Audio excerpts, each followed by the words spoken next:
Hello everyone. Today is our 40th Foundation Day and this is a day of celebration for us.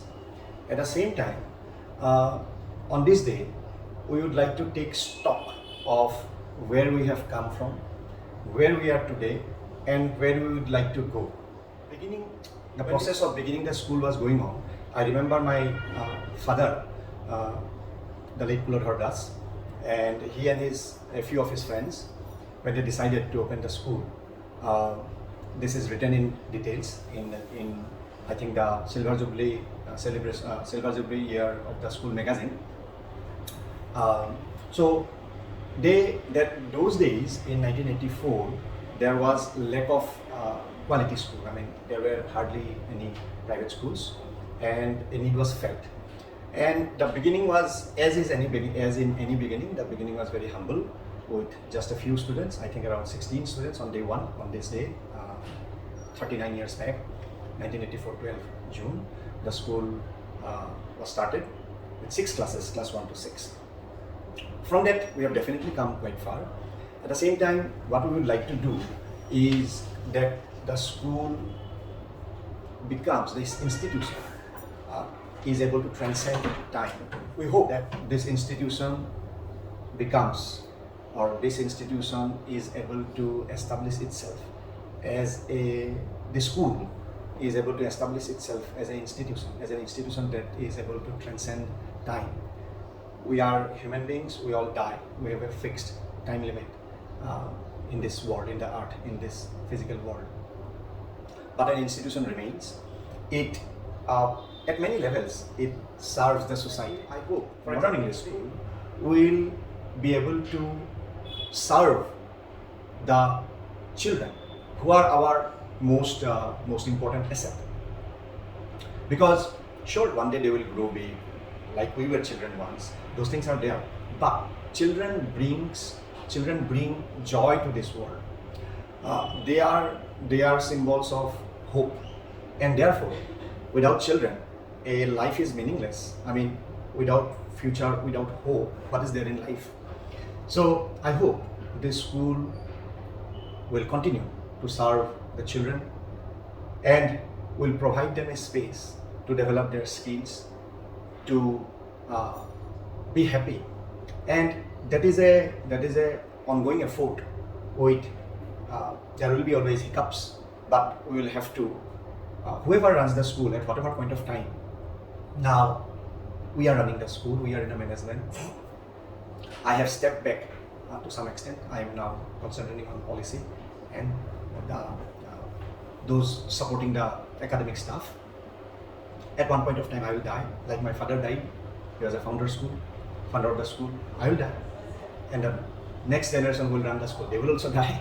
So, however, the school will remain, and the school will continue to serve the children. And if I am asked, what is that one thing? Like for my father, what was he in one word?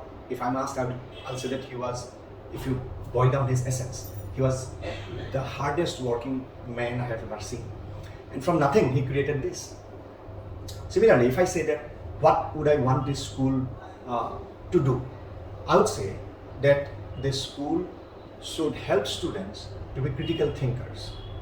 I mean, once you have developed critical thinking, then you will always walk on the right path. It doesn't matter whether it is those the way that news is selected. I mean, what is news? Who decides that something should be on this particular page? Like I'm reminded of this movie Prahar, Nana Patekar. He goes and this soldier, he is beaten, he is injured, he is handicapped, he is injured. His legs are, he becomes disabled, I think, in the war. And that news was covered. He was awarded a gallantry award. That news was covered. But then when he was beaten badly, and I think he dies in that movie, it's shown that that character dies. I don't recall right now. But that news is not covered. Yet a minister sneezes or something, and that news is covered. So who covers the news? Why such news are covered? What would be how we should behave? How we should we be influenced by the narrative that is tried to be run in the society? So when one develops this ability, this faculty, this perspective of thinking critically, I think that is the essence of education, and I hope modern English school will always cater to it. Sure, there will be ups and downs, but when we come close, we will see that there will be ups and downs. But when you take a step back, we should always see that the graph growing up. So that is our goal, that is our motivation, and we continue to run. I mean, we continue to be in this field because of one thing, that we get peace and happiness being with children. Thank you so much. Present here. It gives me immense pleasure to welcome you all on the 48th Foundation Day of our school. This occasion gives us an opportunity to take stock of our achievements and to rededicate ourselves to face the new challenges that lie ahead. It has been said and believed since long, for any great work to be done, it is important to have the right foundation. It actually forms the platform on which the future stands. This exactly stands true for the foundation day of our school. Now it's time to sink into the depth of music, song, bliss and enjoyment, and for this today, we'll have a rainbow performance prepared by the students. Our first program will be opening chorus by the chorus team of our school, so I would like to request the chorus team of our school to enlighten us with their blissful voices.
Today, among us, we have respected Mr. Somnath Bharat, Assistant Professor of Botany Department, Arjo College, Guwahati, and respected Mr. Narayan Bhattacharya, the retired Principal of the State Institute of Education, Training, Guwahati.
Token of love and respect from our school.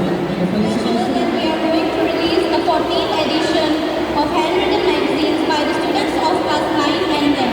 So we would like to request our Honourable Chief Guest, Mr. Samrat Bora, Assistant Professor of Botany Department, Arjo College, Guwahati, and Mr. Munindra Narayan Bhattacharya, retired Principal of Gwalpara District Institution of Education and Training, and our respected Principal Ma'am and Director Sir, to proceed with it accordingly.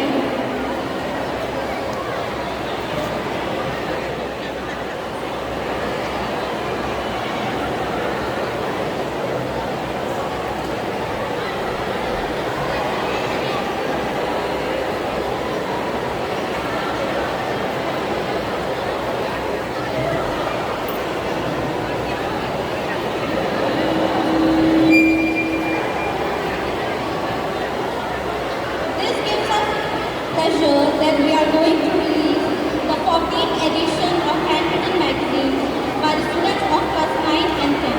So we would like to request our Honourable Chief Guest, Mr. Samrat Bora, Assistant Professor of Botany Department, Arjo College, Guwahati, and Mr. Munindra Narayan Bhattacharya, retired Principal of Gwalpara District Institution of Education and Training, and our respected Principal Ma'am and Director Sir, to proceed with it accordingly.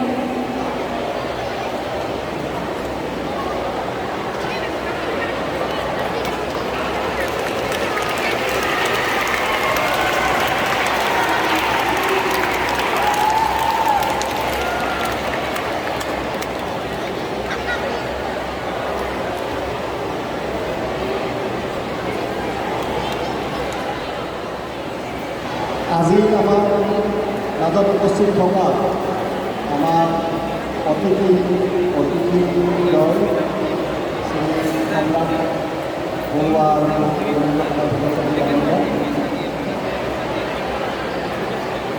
স্কুলৰ অধ্যক্ষা মহোদয়া, প্ৰধান শিক্ষক মহোদয়া, মোৰ সন্মানৰ শিক্ষক শিক্ষাৰ্থীসকল আৰু মৰমৰ ছাত্ৰ ছাত্ৰী, আজি আমাৰ দিনটো আমি 40 নম্বৰ ফাউণ্ডেশ্যন ডে আমাৰ তাৰ মানে 39 বছৰ আমি সম্পূৰ্ণ কৰিলোঁ, 39 years. And on this day,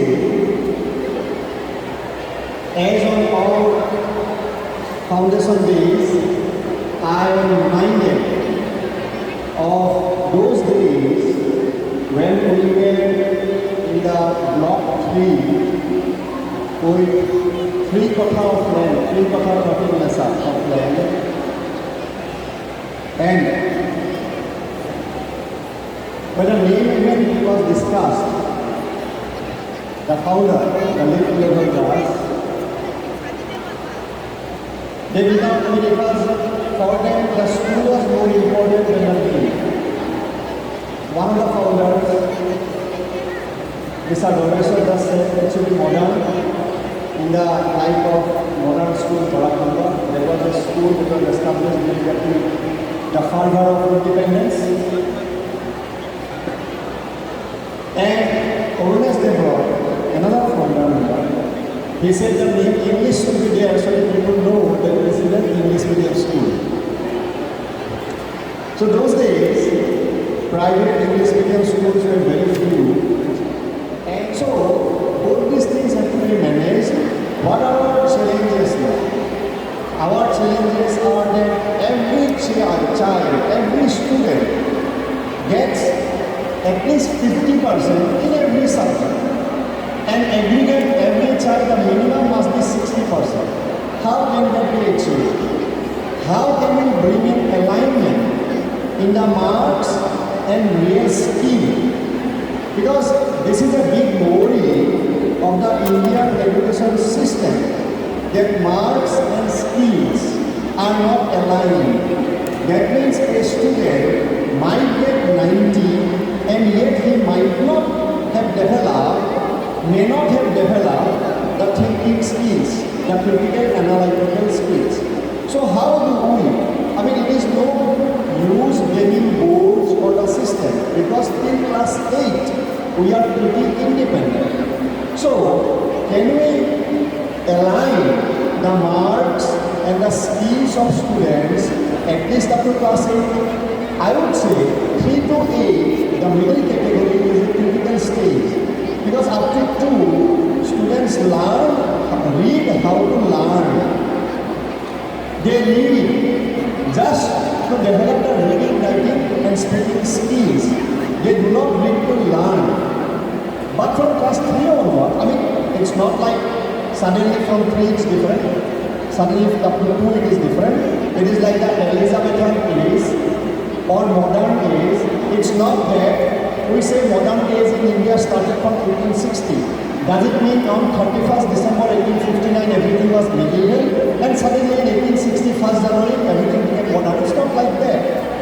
But we make a cut-off so that we can organize better. So from January from class 3 to 8, we can develop, we have to be independent here. We can see to it that the skills and marks are aligned. From 9 we have less independence because board is there. So these are the challenges of modern English school, and today the teachers, the senior leaders and the management must sit there and reflect. Maybe in the afternoon, as these programs are over, you will sit and discuss amongst yourselves, have a little bit of fun, but also take stock.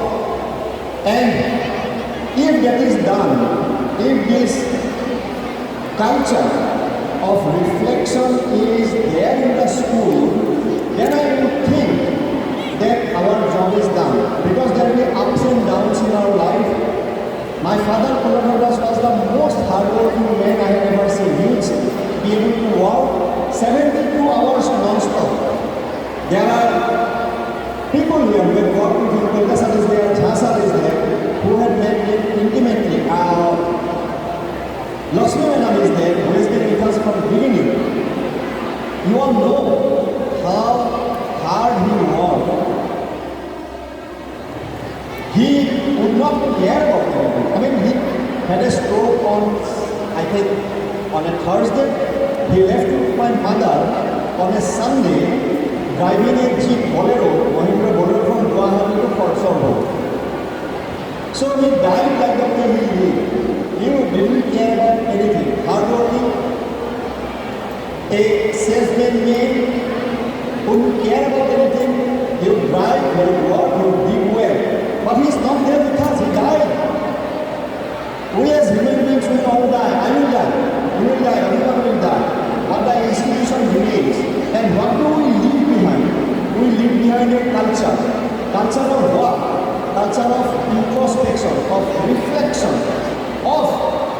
our job every day because we are all bound by Maya.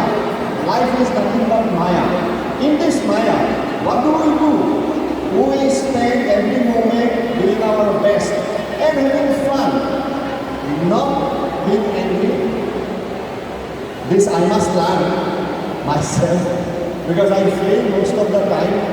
But for me, I try to remind myself, and this is one day.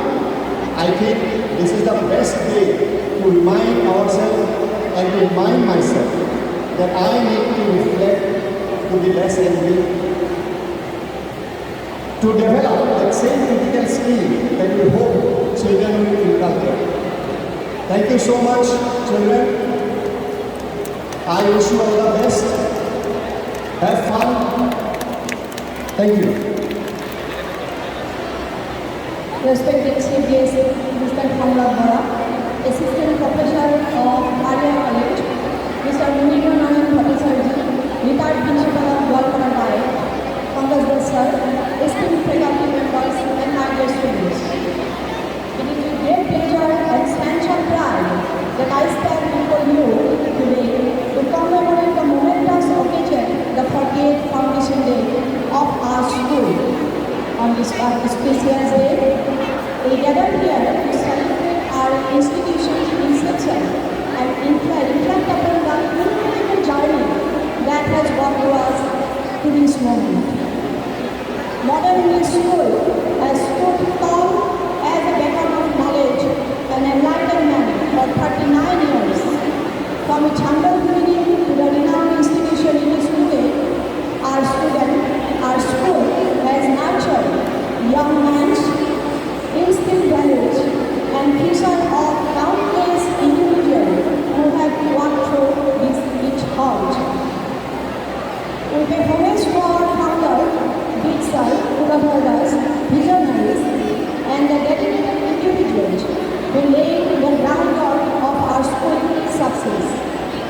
This unwavering commitment to education and foresight in establishing this school has left an indelible mark on our community and generations that have passed through its gate. Over the years, our school has been crucial to academic excellence, a breeding ground for talent, and a hub of cultural diversity. It has nurtured not only the intellect, but also the character of its students, fostering a holistic development that extends beyond the boundaries of textbooks. On this festive day, let us take a moment to acknowledge and appreciate the countless teachers who have dedicated their life in shaping the minds of our students.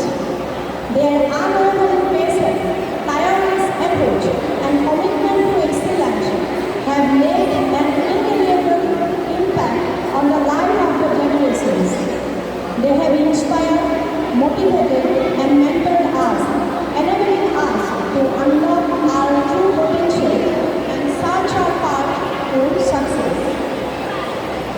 We must acknowledge the invaluable role played by our students. They are the lifeblood of the institution, bringing vitality, energy, and a thirst for knowledge that keeps our school vibrant. I miss every day when the school is empty,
48th Foundation Day. Myself, as Minister of Honourable, would like to introduce today's symposium topic. Global migration is not a trend to be stopped. It is a complex phenomenon to be managed. Since the earliest times, humanity has been on a move. Some move in search of jobs, economic opportunities, to join family, or to study, while others move to escape conflict, persecution, terrorism, or human rights violation. Still, some others move in response to the adverse effects of climate change, natural disasters, or other environmental factors. When many individuals migrate out of choice, many others migrate out of necessity.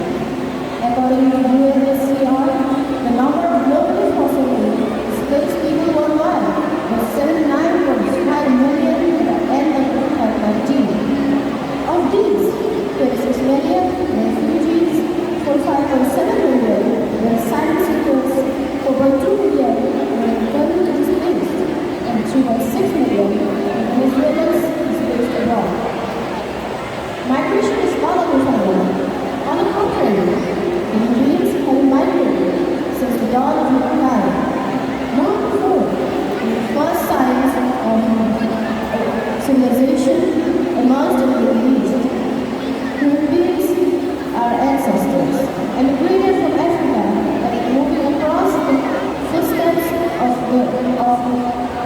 mammoths and mastodons along the Eurasian grasslands and the tundra. It took ages for humanity to spread around the whole world. However, there are controversial opinions on whether to consider global migration as a boon or a bane. Global migration as a boon to the country may include the following reasons. In countries like USA and Canada, where immigrants from the world search for jobs, to start businesses, it boosts output and employment of the host country, creating job opportunities for new workers and stimulating international trade, economic growth, generate new ideas, and provide skills needed for economic growth. These immigrants become an asset for the country and positively impact their own lives as well by having a better standard of living. On the other hand, global migration as a very way to increase its life. Increased level of immigrants, increased population pressure on land, especially for countries like India, where there is already very high population density, and above that, high percentage of immigrants every single year. These immigrants mostly come in search of job opportunities. When these immigrants start getting employed, the native people get private jobs, thus creating unemployment in the host country. Secondly, when immigrants fail to find work, they settle down as refugees and increase the number of slum areas in the country.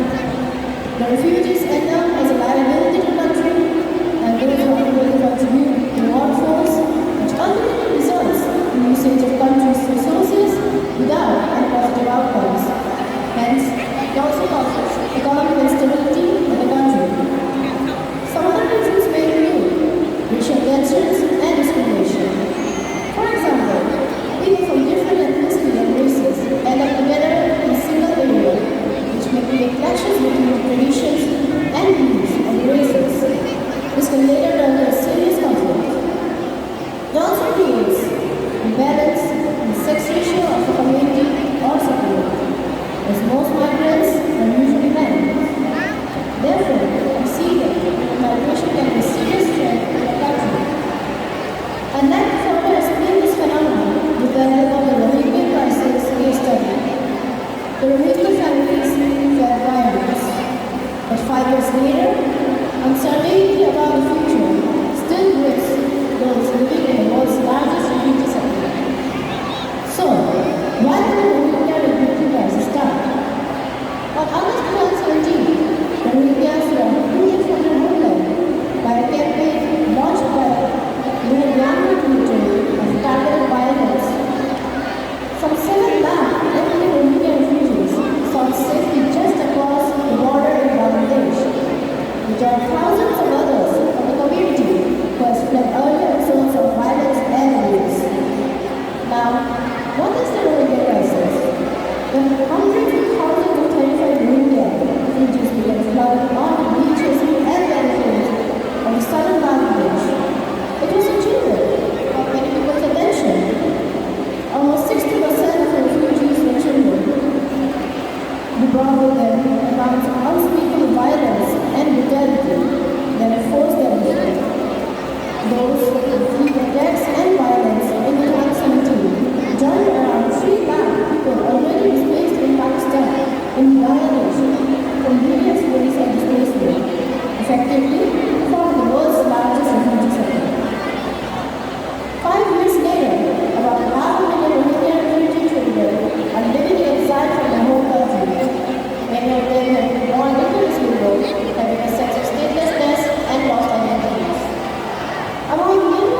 the revolution started.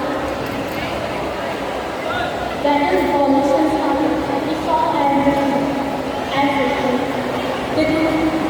The demonstration ended, how our homes were raided. The sounds of shelling can never stop.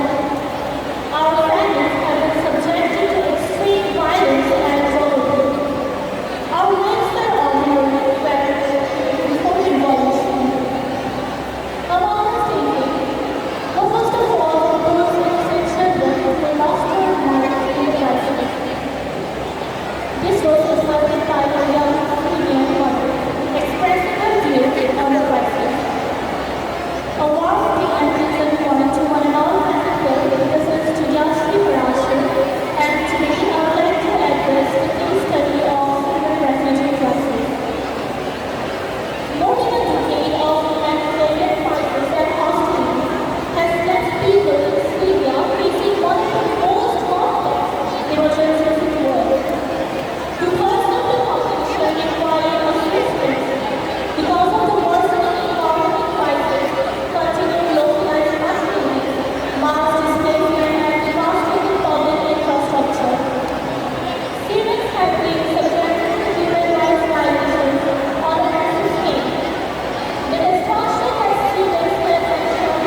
Globally, 61% of governments have a policy to manage current levels of immigration. Secondly, 68% of the governments identify using labor market demands as the underlying reason for the current immigration policy. Next to that, the share of governments having increased 1,000 million to promote the integration of migrants ranges from about 40% in Africa to 100% in North America. We also have the IOM in this context.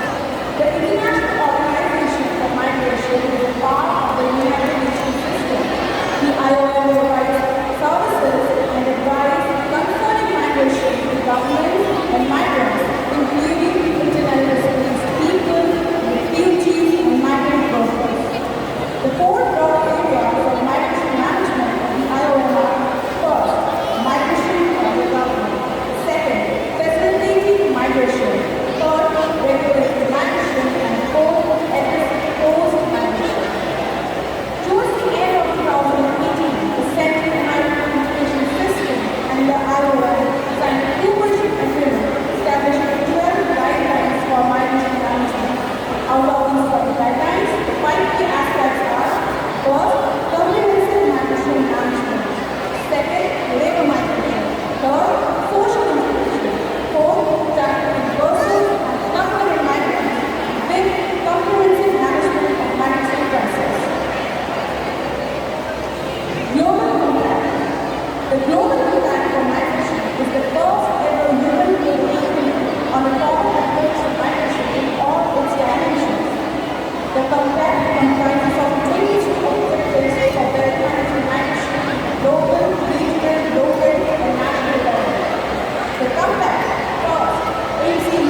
The reasons for migration in India can be stated as the lack of employment opportunities. In India, both in rural and urban areas suffer the lack of opportunities in employment sector. Young people now are more indulged in new fields of work. They tend to look up more to the new ideas and technologies rather than more into the already existing sectors. Young people may not get jobs or enough salaries up to their expectations because Indian firms and industries are not investing much in new fields of work or research and development, leading the shortage of jobs for the youth. Secondly, the major concern is the persistent poverty in India. The concern that India is known for actually. Even though India has a growing economy, people in poverty has been increased for the last 2 decades. Even though there is enough production in India for everybody to have, many people are not being able to afford it and hence go hungry at the end of the day. Farmers in many areas do not get the prices for the produce and are hence left hungry. We will now move on to some of the steps taken by the Indian government with regard to the migrant laborers and workers. First, being transport.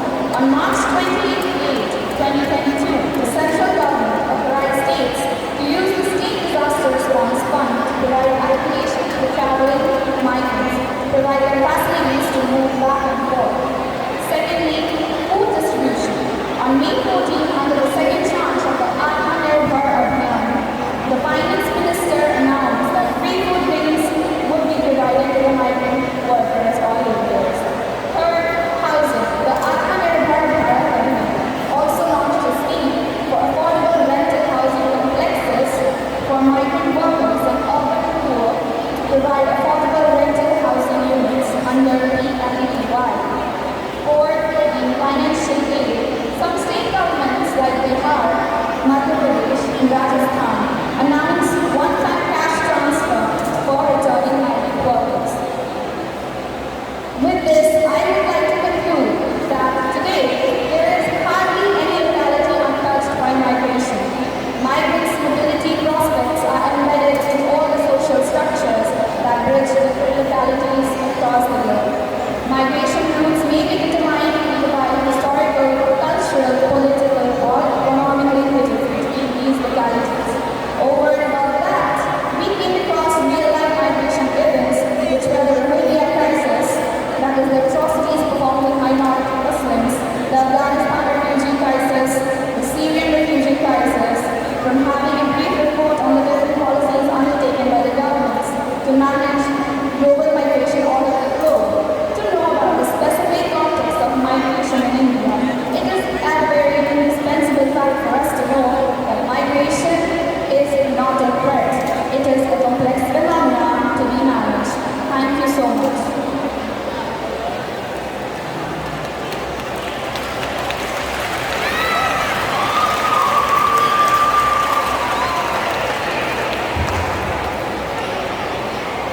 Now, it's time for expression. I request our estimate guest, Mr. Samar Bora, to come up on stage and express his view on the same.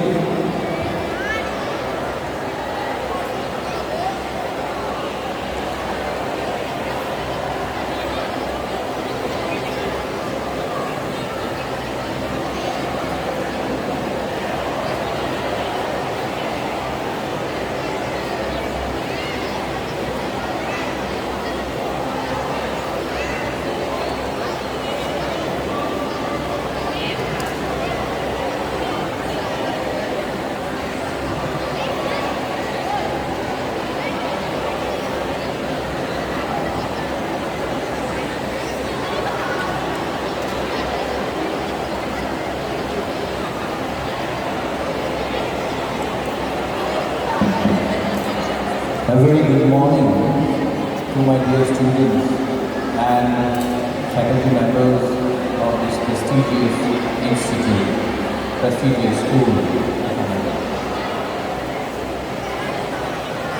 I have to say that all of you were marvelous.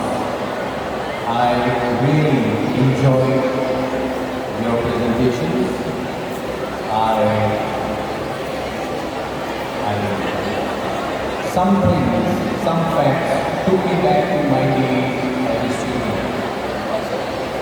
As a student who was doing his PhD, as a student teacher introductions, and I was happy the way that you presented the facts and figures and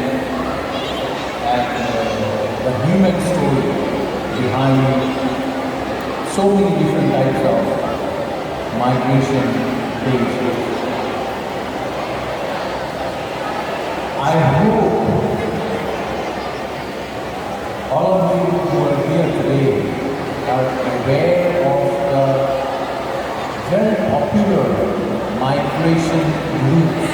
Now these migrations are not permanent migrations, but migrations for trade and commerce. Do you know any such migration route for trade and commerce? It is the old Silk Route. Yeah? So migration is not always for trade and commerce. Migration, as you have so well established, that it could be for various reasons. For livelihood, for persecution, for wars, for natural disasters, and for opportunities, for educational purpose. So for all this we have our migrations. Now if you look at the history of human migration, which as we all know started in or from Africa. Yes? So the last migration from Africa, there were many migrations throughout prehistoric time, many migrations. Something that happened around 7 lakh years or 700,000 years, 400,000 years, and 100,000 years. That is the latest. The only thing is that when they migrated for the last time from Africa, they were Homo sapiens. Okay? But the earlier migrations, they were not Homo sapiens, they were Homo erectus, Homo habilis. So these people, these ancestors of modern man had migrated out of Africa at different times.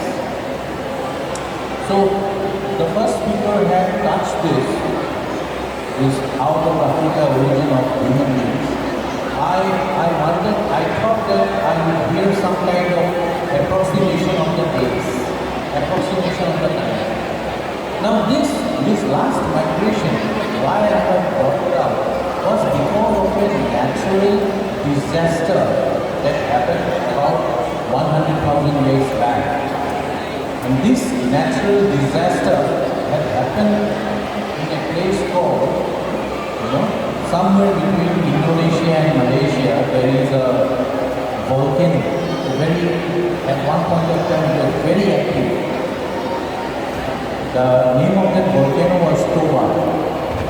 And because this volcano spewed out so much of dust, so much of particles, that it blanketed the sunlight.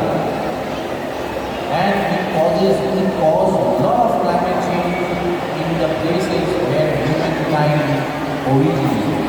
So they had to keep out. So that was one point.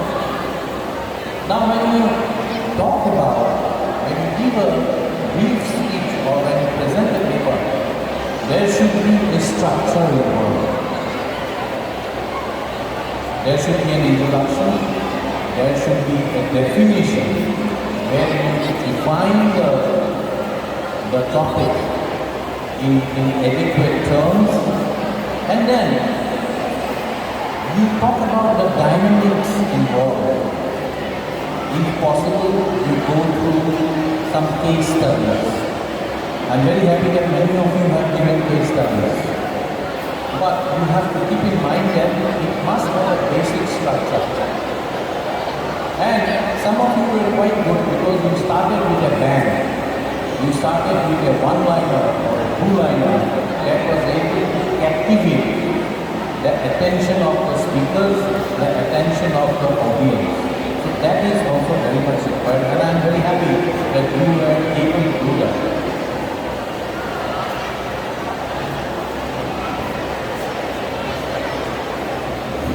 Now, the first lady, Nishita Mishra, as I said, our case studies were on Afghanistan, right? It was on Afghanistan. You will get a lot of insight when you read books on that, on this particular topic. And I would suggest you go through one novel, The Kite Runner. Kite Runner written by Khaled Hosseini. Khaled Hosseini was an Afghan. Now he is a naturalized American citizen. So you will see the pain. You will understand the pain of a refugee who has been uprooted from his land and has to go to a foreign shore and make it his home, which is always very, very challenging. The first Mishra, we have talked about the problems that, such kind of migration bring about. Now, when we look at the context of Assam, we are facing the brunt of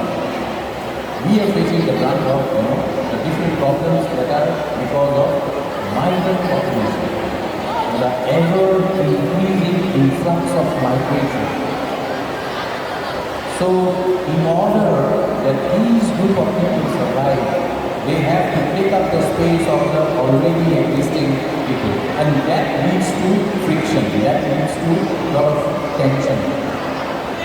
You have seen, I'm sure you have seen these kind of tensions popping up in Paris a couple of years back before COVID. So these are all migrant related. So I'm happy that you have taken up these points today. And one more book which will give you an insight to the origin of human beings as a species and origin of agriculture. There is a book written by a very young author, Guwahati, Homo sapiens. So that book is going to give you a lot of insight. Of course, it is referred with so many tech theories which you may not ascribe to, which I don't ascribe to, but it will give you a holistic view of human growth, human migration, and the complex issues that are arisen out of it. So I thank you once again for giving such an illuminating lecture or speech, and I thank the management of this institution who has given me the chance to be amongst you and enjoy the celebration of the foundation. Thank you very much, and you have a wonderful day.